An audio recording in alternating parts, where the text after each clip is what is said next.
Hi everyone, my name is Lydia, and this is what I wish they taught me about econometrics and introduction. In the previous 3 videos, you've seen examples about running hypothesis testing through the t-value approach and the p-value approach. In this video, we're going to make a little summary about what you have consistently seen being emphasized throughout all of the videos of the examples. One-tail test versus two-tail tests. While at the moment, you have been given a rule that whenever you see that the alternative hypothesis is something that looks the beta being different from 0, or the alternative being the beta being greater or beta being smaller than 0, the rule that you have arbitrarily accepted through all of those videos is that whenever you see these alternative hypotheses, you've got a two-tailed test, and whenever you see these two, you've got a one-tailed test. The thing is, the choice comes from the question, not the result. And in this video, I'm going to give you a little bit of the intuition. Why is it important to distinguish between two-tailed and one-tailed tests? Not just as a mechanical procedure that you're following, but why it makes sense logically to think about that question. And hopefully by the end of the video, you would know why you should use a one-sided test and why you should use a two-sided test when the situation asks for it. And the answer will be that it has nothing to do with the tables. It has nothing to do with the probabilities and the columns that we have been learning how to find those numbers at, but it's got everything to do with the question that you ask. The most important rule in hypothesis testing is that you choose one-sided or two-sided in terms of a test before looking at the data. Why? Because this choice is defining what counts as extreme. So if you choose after seeing the results, it means like, well, you're changing the rules mid-game there, so it doesn't look quite fair. It looks more like manufactured. So it's not going to be very acceptable academia-wise as well. So what is a two-sided test really asking? The two-sided or the two-tailed test is the effect different from 0.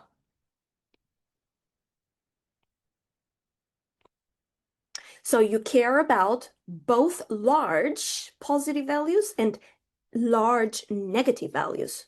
So that's why the probability is split across the two tails. And that's why also two-sided tests are the default in econometrics, okay? Now, what does a one-sided test then ask? It's going to ask you about a direction. So is the effect positive or is it negative? And you only care about one direction. So all the probability sits in one tail. But keep in mind, this is only valid if the opposite direction is genuinely irrelevant to the question that you want to answer, okay? Which is why using a one-sided test whenever you want comes with a few pitfalls. So one-sided tests are indeed very powerful, but that power will come at a cost because the critical value is going to be smaller while the rejection area is going to be larger. So this makes it easier to reject the null hypothesis.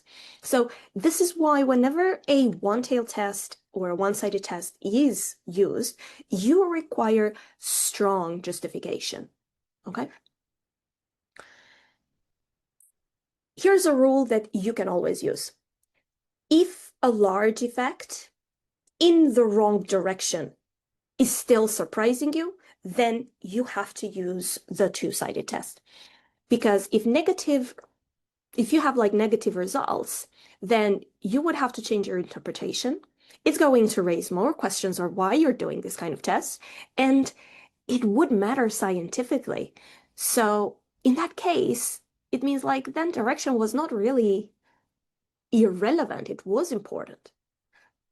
Some of the common mistakes that students make is choosing one-sided because it gives significance.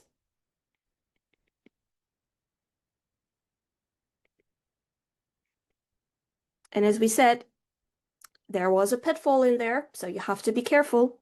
And let me add here, do not do this, okay? The other one is switching to one-tailed test after checking the result. So keep in mind, in this case, you're fudging the results so that you can get the answer that you wanted. This is not what we do in econometrics or in statistics. And the last mistake is using one-sided test, one-tailed test. Let's stay consistent by default. Okay. So these are not technical errors. These would be logical errors, and this is why you shouldn't fall into these pitfalls. Because hypothesis testing, it's about honesty under uncertainty. Okay, so we can never be exact, but we have to be answering at best possible under uncertainty. Now, why econometrics defaults to two-tailed tests? So in econometrics, you usually have to explore relationship, test models, check for robustness, okay? And you rarely have very sharp directional theories unless you are really trying to find like a specific relation and you know that it needs to be positive, let's say for policy implications. So normally in those cases, then you are looking for very sharp directional theories. But what two-sided tests do is that they will protect you from overconfidence.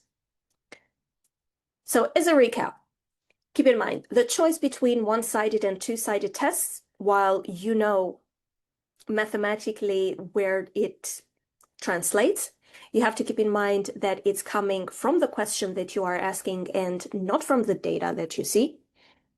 You have to be very careful into reading the questions on interpreting whether they are asking you to run a one-tailed or a two-tailed test, and also to be careful of the pitfalls if you decide to switch to a one-tailed test when you are given the option to.